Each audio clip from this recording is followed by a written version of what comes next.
top stories. Prime Minister Harris applauds fire and rescue services for exemplary dedication to duty. Brazil food insecurity threatening 10 million, and Cyprus officials caught helping criminals get EU citizenship.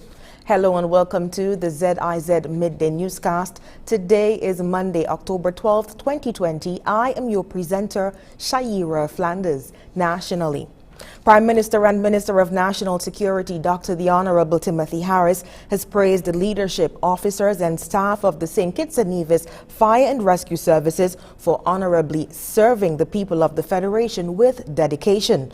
Prime Minister Harris was at the time delivering remarks at the end of a special worship service held at the Antioch Baptist Church in Limekeen on Sunday, October 11th. During his message, Dr. Harris said he felt pleased to see the fire services making time to honor God. He said, quote, "As the Prime Minister, I am heartened to see these officers who perform duties that put them in direct line of danger as they safeguard our country, taking time to worship and praise God," end of quote.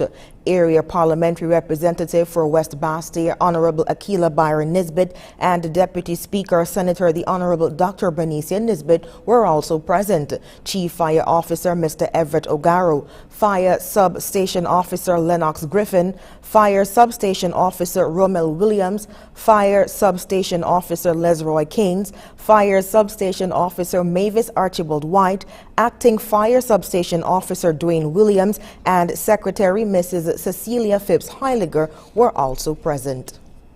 In other news, as St. Kitts and Nevis continues to celebrate the elders of the Federation during the month of older persons, a Kittitian national residing in St. Thomas celebrated her 105th birthday over the weekend. Edna Eleanor Carty was born on October 10th, 1915 in St. Kitts. She is the eighth of 9 children born to John and Mary Quealy. She attended the Trinity School in Palmetto Point, where she received her education. After leaving school, she became a homemaker, which enabled her to assist her parents in providing for her siblings.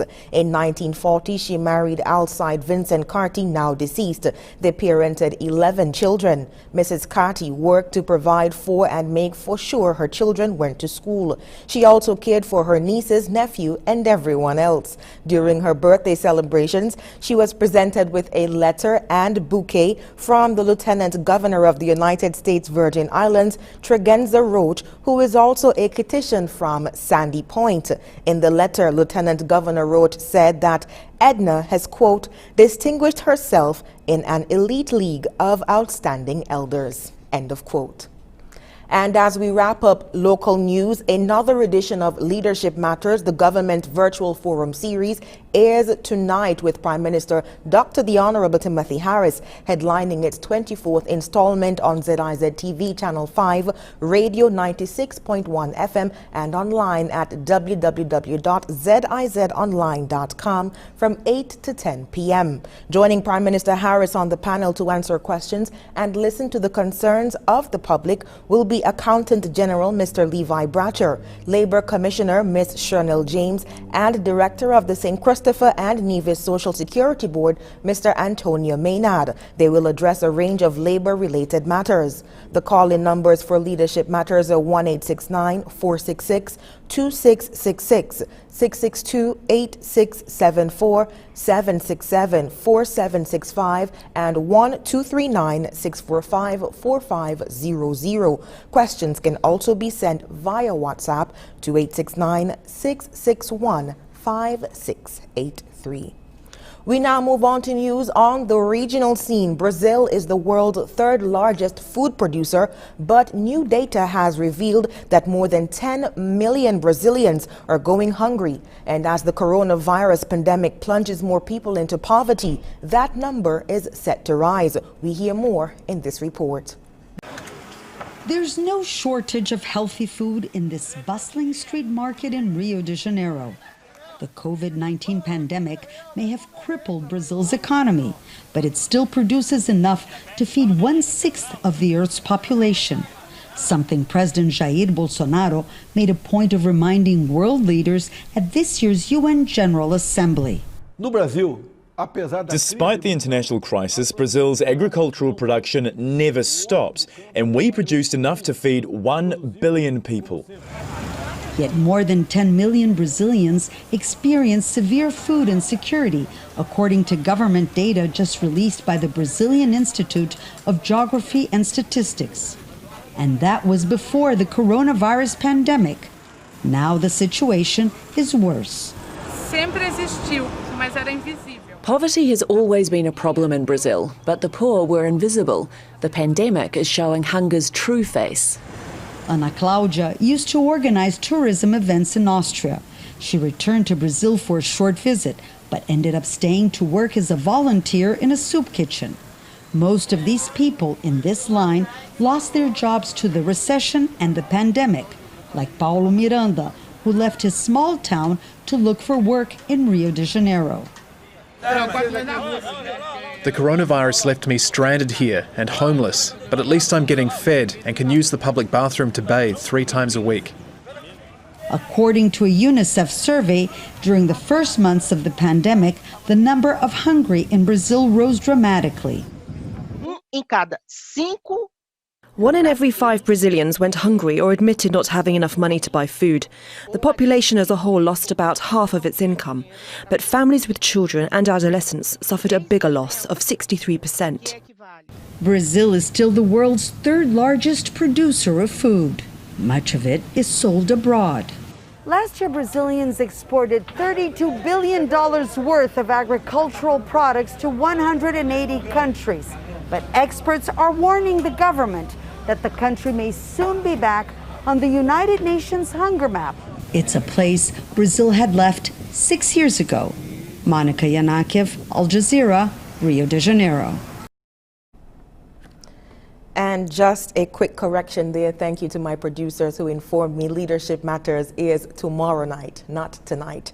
We continue with other regional news. It has come to light that many teachers are being bullied by their students under the new online learning modality. As such, the Guyana Teachers Union is calling on the Ministry of Education to engage in discussions to protect the country's educators. We hear more in this HGP TV news report. With online learning being dubbed the way forward for accessing an education during the COVID-19 pandemic, the Guyana Teachers Union has revealed that teachers have been coming under attack while delivering educational content using digital platforms. President of GTU Mark Light told this newscast that the union has received reports from teachers which highlight that during online teaching sessions, students would join the classroom under different aliases, become disruptive, and when they are upbraided by the educators, would abuse them. Light added that they have been documenting the iron instances when they have occurred. Against the backdrop of disciplinary actions only being catered for by the Ministry of Education in the traditional school setting, Light stated that this poses a big threat to the teachers standing their ground and maintaining control. Our codes for children to be disciplined speak directly to face-to-face, and so we now are in a different era, and we have to come up with ways in which we can discipline children when they misbehave online. So that discussion has not ensued, but we are aware that there have been several complaints of children misbehaving virtual platforms. He made several suggestions, which included the children committing these acts being temporarily banned from classes and providing them with virtual counseling. We would like to see the ministry engage the union to come up with a plan as to how we can start disciplining those students who misbehave. Maybe we can start by timing them out, cutting them out of the classes for a period of time, having them apologize to their colleagues because also their colleagues are in those classrooms and are actually having to endure what they're doing. Meanwhile, at a recent press conference, Minister of Education Priya Manik-Chan acknowledged that her ministry has received complaints of teachers experiencing cyberbullying from their charges. She called on parents to do more to ensure that their children are well behaved and conduct themselves in a respectful manner on the virtual platforms. So we are going to have to rely on parents far more than we ever did to make sure they do the kind of parenting at home that we need for supervision. We can't send teachers into people's homes because it's not safe for the children and their families or for the teachers and their families. And we can't bring them into schools. We would love to have our kids in schools. We can never replace the value of a teacher in front of a classroom. But while this is happening, we need our parents to be good parents at home. For the HGP Nightly News, I'm Mel Griffith. On the international scene, an undercover investigation by Al Jazeera has exposed high-ranking officials in Cyprus expressing a willingness to help convicted criminals obtain EU citizenship. Al Jazeera's Phil Reese reports. The Cyprus investment program allows foreigners to buy a European passport for an investment mostly made in property of $2.5 million. The government insists that applicants need a clean criminal record. The holder of a Cypriot passport has the right to live and work across the EU. Our undercover reporters went to Cyprus to represent a fictional client who has fled China. Mr. X is a wealthy businessman who was sentenced in absentia to 7 years in jail for bribery and money laundering, and he is seeking a Cypriot passport. Property agents Denise and Tony K help those investing in property to get Cypriot passports. Our undercover reporters tell them about our proposed applicant. The Chinese government charged him for bribery and corruption. Where there are problems, it costs more money to achieve these things. So what we will do is find out who has to be spoken to, who has to be paid, what investments need to be made. Nice to meet you. Nice to meet you. The Ks are part of a network of enablers that include lawyer Andreas Petagis. Some business activities broke the law, illegal. It's illegal. So we have convictions. Petagis describes a two-track application system, the official route and another for difficult cases that requires more money. They can still get a passport for 2 million, nobody will say no. But those over the limit are treated differently.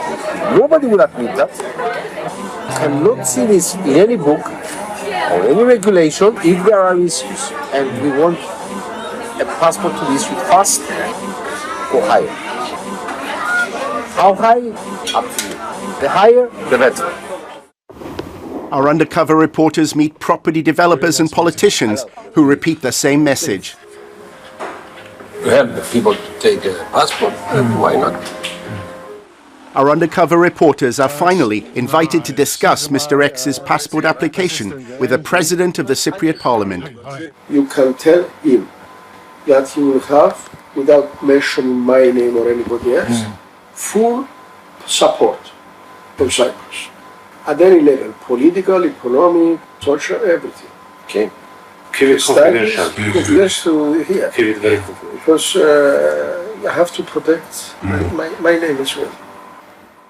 When confronted with the evidence, all of those involved deny any wrongdoing. They claim they were aware from the onset that our undercover reporters represented a criminal. After our team left, Petagis said he filed a report about them with Cyprus's anti-money laundering unit. This is Cyprus. Phil Reese, Al Jazeera. North Korean leader Kim Jong-un has addressed an unusual pre-dawn military parade held in Pyongyang to mark the 75th anniversary of the founding of its governing Workers' Party on Saturday, according to footage aired on state television. Al Jazeera's Rob McBride reports on that story. An impressive show of force through the streets of Pyongyang, this parade unusually held at night time, adding to the sense of drama. No social distancing and no masks in sight, celebrating the country's continued claims to be free of coronavirus. Visibly moved, leader Kim Jong-un praised his country's efforts in keeping the virus out. I'm really grateful that not a single person is infected. We managed to protect the people from this contagion. North Korea has also been hit by devastating typhoons and summer rains, damage that Kim is reported to have taken personal charge in dealing with. And it's exacerbated the ongoing effects of sanctions and effectively being cut off from the outside world. Kim needed this show of strength. In the context, he wants to use this event to his audience as he wants to show up, I'm still a strong leader.